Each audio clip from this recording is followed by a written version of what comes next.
Da, da, da, da, da. So it's the first cafe of 2014. I'm sitting here with John. We had a little chat beforehand, and we thought let's mix it up a little. Oh, and please forgive any outside sounds you might hear because Caddy and her new house have some construction. Let's try and Yes. minimize that. Anyway, we thought, hey, let's do something a little different this time, and the band are in the studio finishing up their 14th album, and it might be interesting to hear their thoughts on what they think their perfect album is. So John is first in the cafe, and I actually sent a tweet to fans saying, "What do you think John's going to pick for his perfect album?" And nobody guessed. Uh-huh. So let me introduce you, give you the floor, and let's talk about your perfect album. All right. Well, I had to go back to what I knew so well, and it's David Bowie's Ziggy Stardust album. And oh wow, where do we start? I mean, you know, it's interesting to be discussing albums because sometimes I feel like the album is a dying art. You know, I'm always whenever I get into conversations with people about albums these days, they tend to say, "Well, I can't remember the last time I listened to an album all the way through." Hmm. But as an artist who really cut his teeth on making albums, you know, for me, I still think very much when I'm in the studio with the guys, we are thinking about how this album is going to hang together and how it is going to play as an album. You know, much the same as I'm sure playwrights think in terms of Act One and Act Two, or maybe Act Three, regardless of whether you know anybody listens to albums anymore. We have to have a format, and to me, that you know, Ziggy Stardust is one of those albums that really was a blueprint for perfection. Um, so okay, so we could talk a little bit about why this album does it for me, and of course it's all perfect, and one man's perfect album is another man's piece of crap. You know, I Right. mean, this is just my taste, but it's an album that I can go back to. However, I didn't know that at the time. Looking at the track listing, I think one thing that's interesting about it is it sort of gets going quite slowly. It doesn't come out of the box blasting. The single is the fourth song on the album. And I think that there's something about that that is that's interesting. I'm going to mention it. I trying to avoid it, but I have to mention the Daft Punk album because for me, looking back on last year, for my taste and what I'm looking for in an album, I found that the most satisfying album of the year. It had a beginning, a middle, and an end. It took us on a journey. You know, we entered their heads. You know, and that album also sort of starts very low, in a very low key way. There's a certain confidence about doing that. That we don't need to throw it all at you in the first few bars for fear that we're going to lose you. Mm-hmm. We're confident in this set of songs that you're going to take this ride with us. And I think Ziggy Stardust does that. It starts with 5 years, which is, you know, it's a sort of an apocalyptic, dystopian ballad. Could almost be off one of John Lennon's early solo albums. You know, David Bowie had a very good ear for American slang. And around about this time, one of the things that he was doing as a writer, as an English writer, he was really hip to American idiom, and he used a lot of Americanisms in his songwriting. And in 5 years, you get a lot of that. Um, you also get a sense right away. The other really important thing about this album is the arrangements and the way that the songs are put together, and that's mostly about Mick Ronson, but we'll get into that later. The second song on the album is Soul Love, and again a very low key. It's it's one of my, I love song transitions. Mm-hmm. You know, when I think about albums that I love, it's usually I think about the transitions from one song to another, and I love the way that the drums end 5 years. This fading drum part, and then Soul Love is like. It's just like as if it's as if it's live, and the drummer's just like faded out, and then he's just started the next song, and it's like they're picking up the tempo, but they're still not throwing the kitchen sink at you. Soul Love's one of the most kind of soulful, you know, Bowie songs. I think it's very different to 5 Years. It's a very personal song. It's about relationships. It's not sci-fi. And then Moon Age Daydream is track 3. Moon Age Daydream is probably the first great sort of Ziggy rock anthem. And, you know, it's, and that's really where Mick Ronson comes into focus. And, you know, Mick Ronson is the difference between this album and all the albums that David Bowie had made before this. Mick had played on other albums before, but he hadn't been as involved. Mick Ronson, you know, anybody that knows anything about me knows, you know, how highly I rate him. I think he's one of the most gifted arrangers and guitar players of the 70s. And you know, whether he was playing, all of his guitar parts are interesting. He never overplays. On almost all these songs, you're left with lyrical impressions and melodic impressions, and most of the melodic impressions are coming from Mick Ronson's guitar playing. Or on Moon Age Daydream, we get this fantastic string arrangement coming. To me, Moon Age Daydream raises the temperature of the album after the first 2 songs and says, "Whoa, okay, this is not just another album." You know, the first couple of songs, you know, could have been on other albums. Moon Age Daydream could only be on Ziggy Stardust. Okay. I'm following along with you. I have the album up. I don't think you mentioned who produced the album. Well, Ken Scott produced the album with David Bowie. Okay. And we had a relationship with Ken later on. Ken actually managed Missing Persons.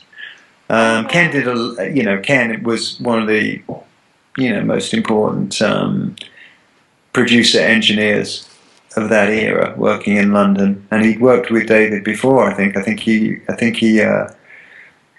engineered or co-produced Hunky Dory. Yeah, before this. I mean, it's a beautifully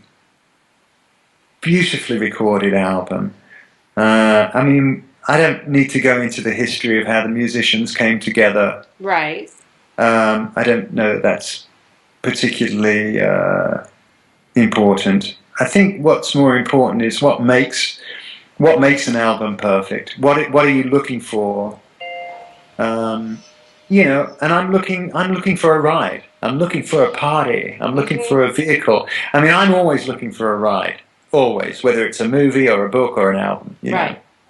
And you know, David does take us on on a ride with us. And Moon Age Daydream is the first hint of Bowie world. You know, and even though this album, I think, is David's 6th album, it's the first album that really, you know, that really got under people's skin. And part of that was because he projected himself. The image of David Bowie around this album was of a man from outer space. Right.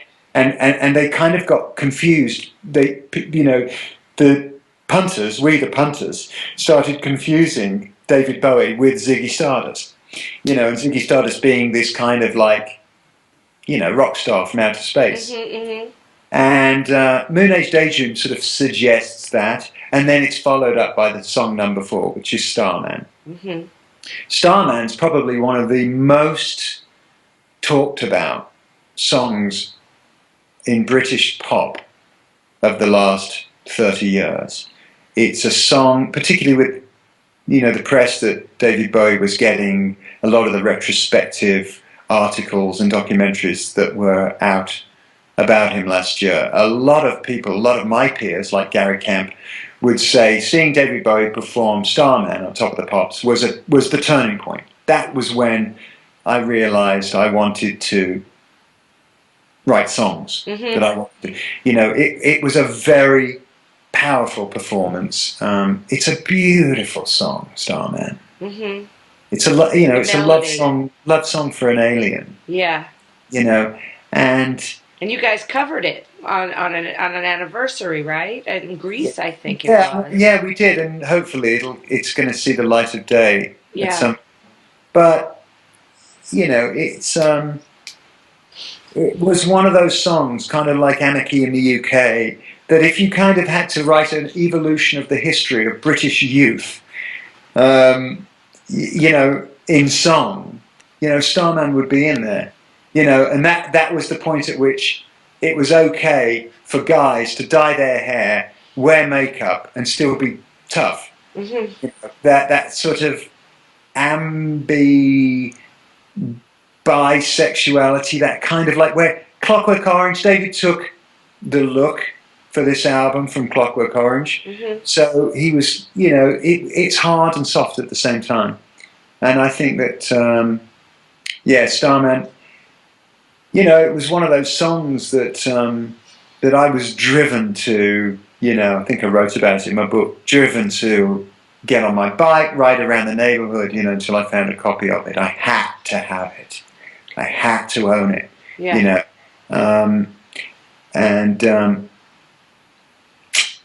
But do you, and this doesn't have a lot to do with this being a perfect album, but just wondering,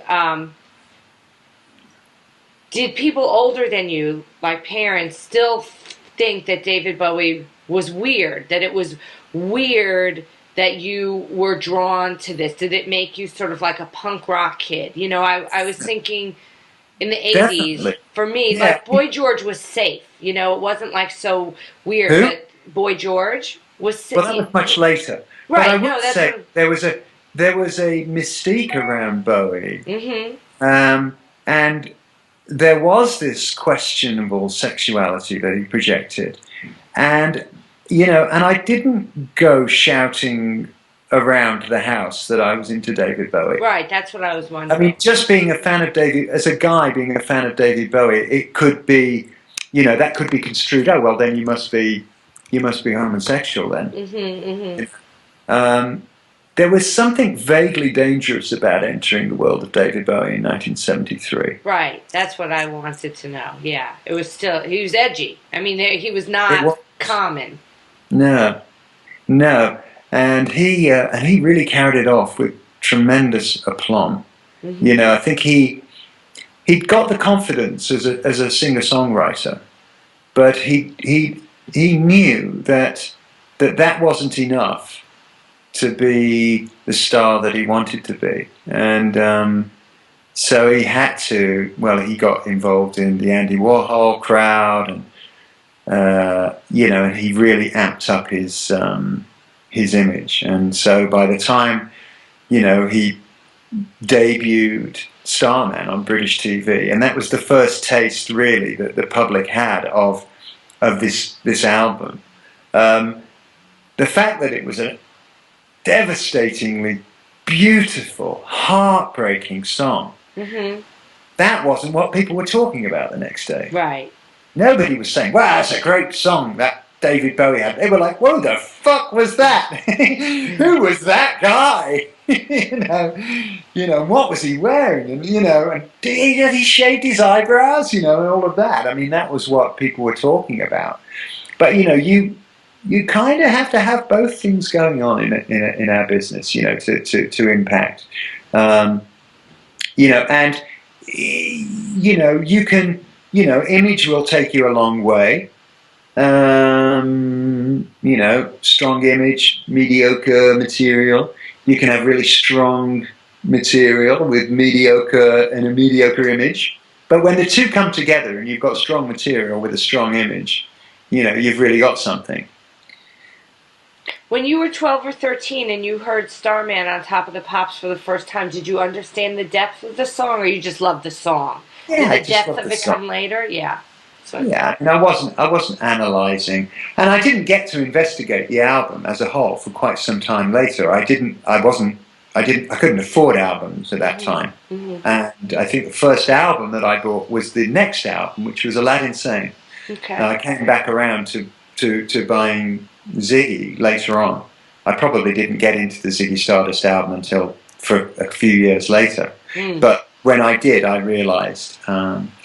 That this was the one. This was the bedrock upon which the whole Bowie, legacy. Really, it was gonna, the song that follows Starman that closes outside one, because this was, most of the listeners are gonna appreciate that an album is made up of two sides. Side one, side two, both sides. You can get about five songs on. I think Rio has 10 songs, two sides of 5 songs. One of the things that changed, I think, when CDs came in was artists started releasing extremely long albums, and our listening attention was stretched so far that people stopped listening to albums. Especially with an album, you could put on one side, 5 songs, 20 minutes maybe. That's a no-brainer, isn't it? Putting on a CD, which could last an hour and 10 minutes, well, halfway through, you're probably going to leave the room and you're going to go and get something to eat, and you're going to come back in and you're going to say, Jesus, is this album still playing? Right. A friend of mine always said that great albums always have to have one song for the intellectuals. Now, I'm not sure I can explain that, but on this album, it ain't easy. Okay. That's the song. It's the one song that David didn't write. It's the one song that almost you're not quite sure why it's on the album. It doesn't seem to fit into the story. It's written by, I think it's written by it was recorded by Long John Baldry, who Rod Stewart had sang with. Well, I'm looking at something and it says Ron Davies in parentheses. So would he have written it?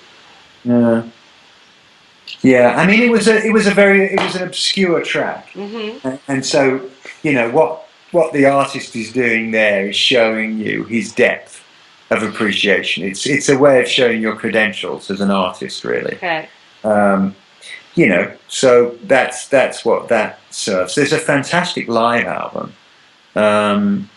David Bowie at the Santa Monica Auditorium, and I remember it's generally available now. You can buy it on CD, you can get it on iTunes. But when I was a kid, that album was a bootleg, and I loved that album, and it was basically off this tour when the tour came to Los Angeles, and so you get to hear these songs in the context of all the songs that he'd written before, because he'd already written some fantastic songs, like the man who sold the world, Changes, Life on Mars, Space Oddity. I mean, he'd written some brilliant songs, but he wasn't a star.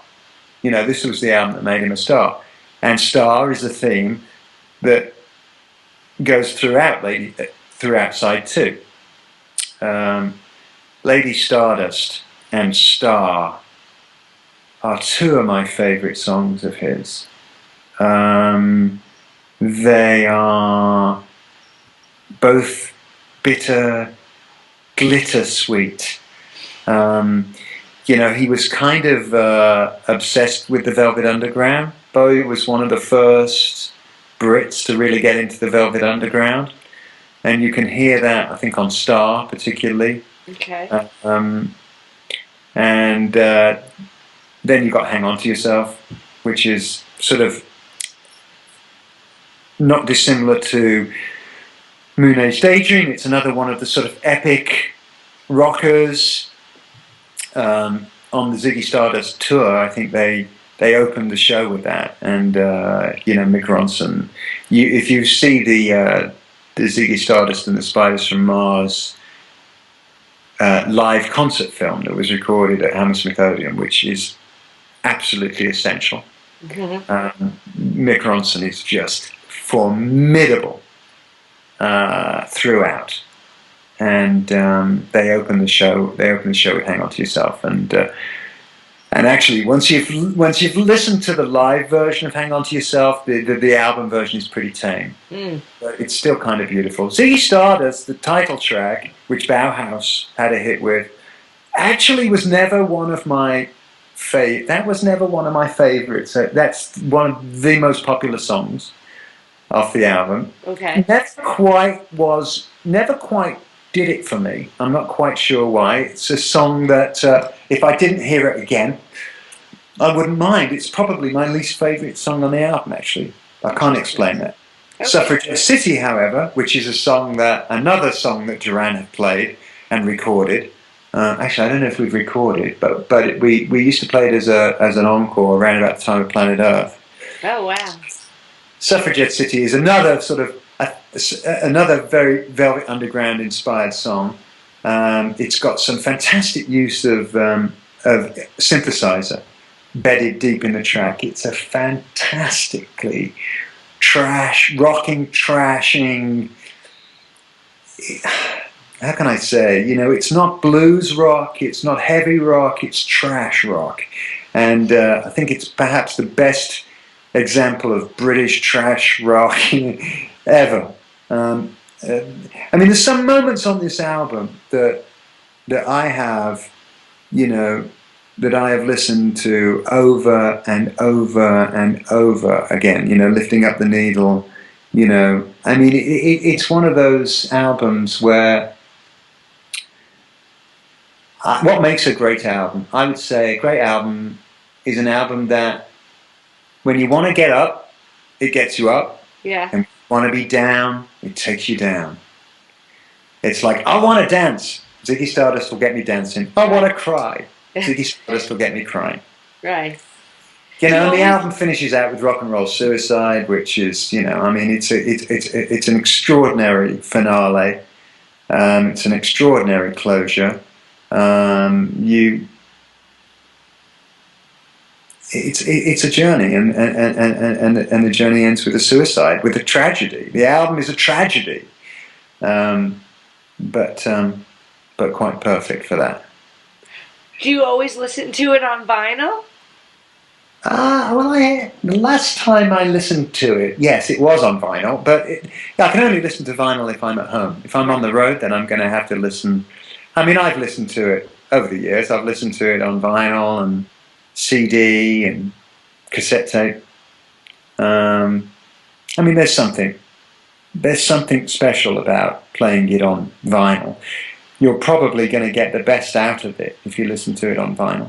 It's been remastered for CD, and you can get it on MP3, but I'm not sure that you're going to get the best out of it. I kind of feel like it was built to be listened to in a particular way, and there's and you're probably going to get the best out of it if you listen to it the way that it was intended to be listened to. Did you ever get the chance to speak to David about this album? Like, would you, would it be too silly to ask? Not silly, that's the wrong word. Would it be too, this is this is very personal to you, I can tell, this album. So to find out sort of the machinations behind it might take away from that for you. Yeah, I don't want to know everything. Right. I've read a lot about it over the years, but I don't want to know everything. That would spoil. I know enough about it to enjoy it, to still enjoy it. I don't know if any kind of sort of any supplementary information about it could increase my enjoyment of it. I mean, I don't know how much is left. It's kind of reached, once an album enters this pantheon, it means I can listen to it about once a year. I have to preserve the experience. You know, I don't like listening to individual tracks. I like to sit down. It's like uncorking a bottle of vintage wine, which most I don't ever do. So this is like taking Ziggy Stardust out and putting aside the next 40 minutes to listen to it is going to be as quality an experience as I'm going to have. It's going to be a very special, very personal experience. So would you say, in you're to me of the four guys in the band, you're the most invested in listening to new music, as well as you have a wonderful encyclopedic knowledge of music.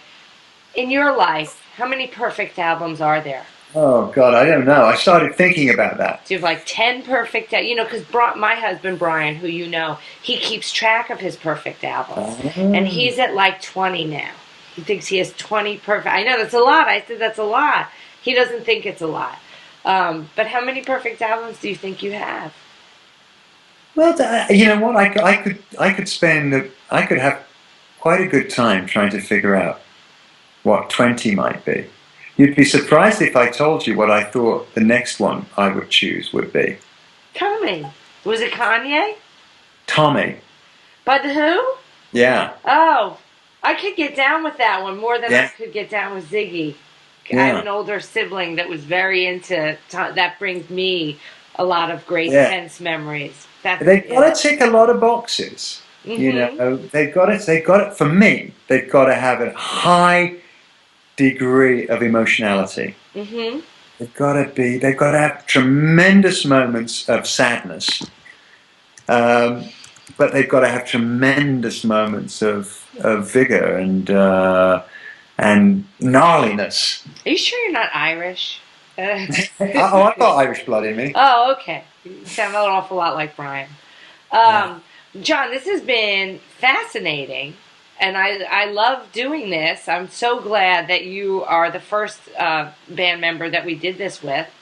I definitely like to do it again.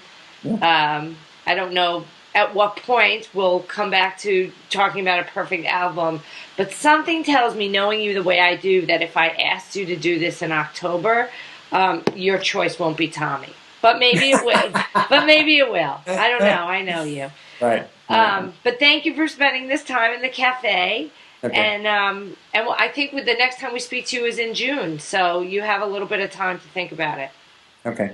All right. You take care, JT. All right, Caddy. Lots of love. Say hi to Brian. I will. Take care. Bye-bye. Bye.